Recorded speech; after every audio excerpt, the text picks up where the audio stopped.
Баршаңызға қайырлы күн, менің каналыма қош келдіңіздер. Бүгін дәмді құймақтар пісіреміз.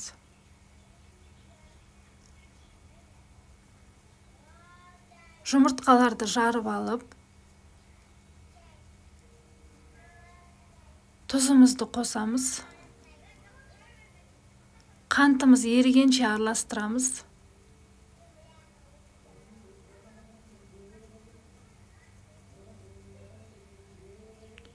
Ұнымызды 3 бөлікке бөліп араластырамыз.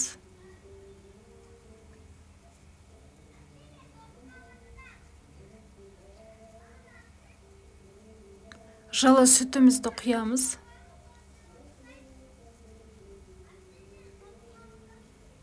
Ұнымыздың 2-ші бөлігін саламыз. Сұйық майымызды құйып, ұн қопсытқышымызды саламыз. Біздің массамыз дайын болды. Осы жерінде 1 стакан қайнаған су құясыздар. Табамызды жақсылап қыздырып баяу отта табаны айналдыра құйып шығамыз.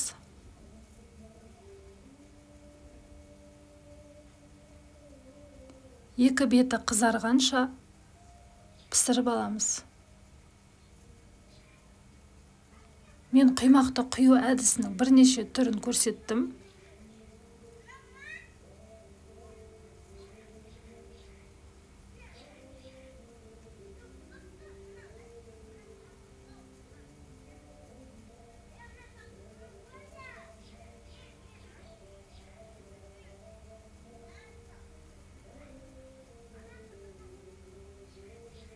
Осымен құймақтарымыз дайын болды.